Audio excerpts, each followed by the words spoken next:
Keramat Datu Pamulutan, Palaihari, Kalimantan Selatan. Objek wisata religi di Kabupaten Tanah Laut yang menyedot perhatian pengunjung adalah Makam Keramat Datu Pamulutan.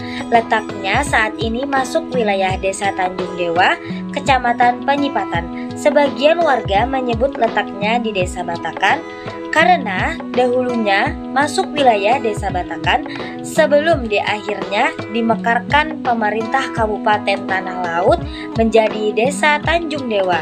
Dari pesisir pantai Batakan terlihat Pulau Datu Pamulutan. Kenapa jadi disebut Pulau Datu Pamulutan? Karena di dalamnya ada makam wali Allah yang bernama Muhammad Thohir.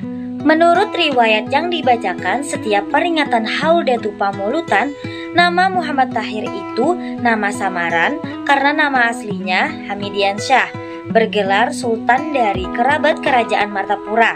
Sedangkan Datu Pamulutan adalah gelar yang diberikan oleh masyarakat karena beliau suka memulut atau cara berburu dengan menggunakan getah, biasanya untuk berburu unggas ataupun burung.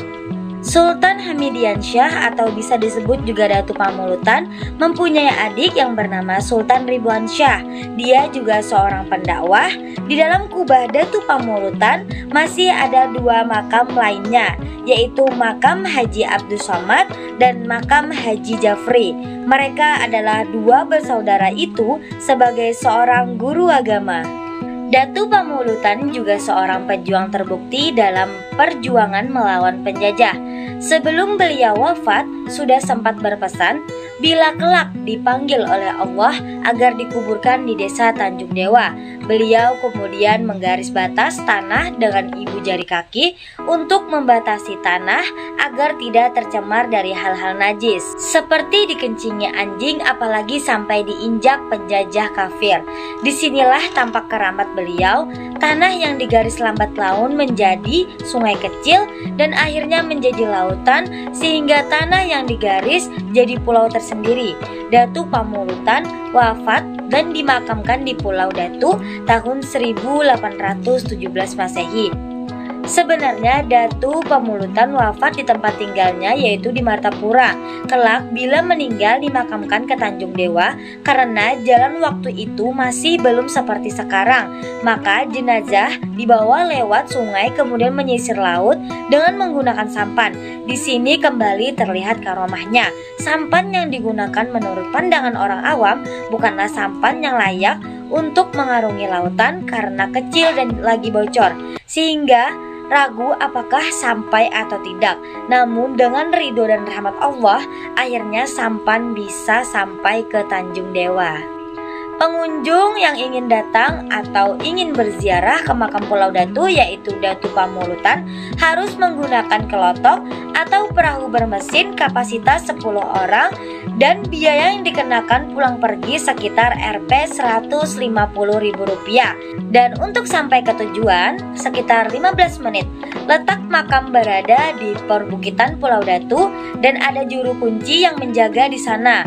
Selain wisata religius, penziarah juga bisa menyaksikan keindahan alam dan pantai di Pulau Datu. Banyak terdapat batu-batu besar di bibir pantai Pulau Datu. Hal ini menjadi ciri khas tertentu yang dapat disaksikan pengunjung. Pantainya bersih dan alami.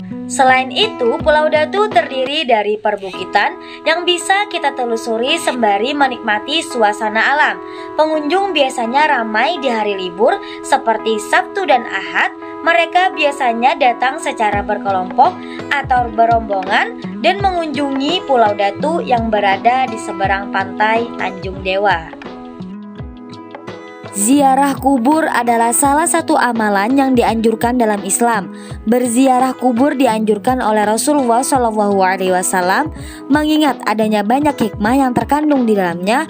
Ulama mengatakan bahwa hukum ziarah kubur adalah sunnah, boleh dilakukan, boleh juga tidak, namun baik jika dilakukan.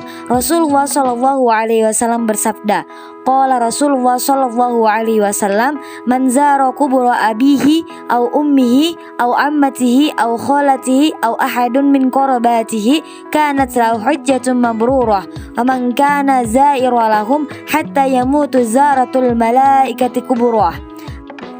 Artinya Rasulullah SAW bersabda, barang siapa berziarah ke makam bapak atau ibunya, paman atau bibinya, atau berziarah ke salah satu makam keluarganya, maka pahalanya adalah sebesar haji mabrur.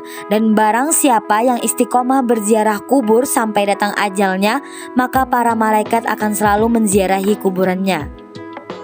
Hadis yang kedua, Rasulullah SAW bersabda, nahaitukum an ziyaratil kuburi faman arada an yazura falyazur wala taqulu hujran.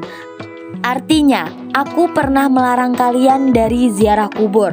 Sekarang, barang siapa ingin ziarah kubur, hendaknya melakukannya dan jangan mengucapkan ucapan yang batil. An-Nawawi rahimahullahu mengatakan dalam kitab Al-Majmu', mulanya kaum mukminin dilarang ziarah kubur karena masa keislaman mereka masih dekat dengan masa jahiliyah, sehingga terkadang mereka mengucapkan ucapan jahiliyah yang batil ketika telah kokoh kaidah-kaidah Islam dan telah terbentang hukum-hukumnya serta telah masyhur lambang-lambangnya. Saat itulah diizinkan dilakukan ziarah kubur. Namun Nabi SAW berhati-hati dengan bersabda, dan jangan mengucapkan ucapan yang batil.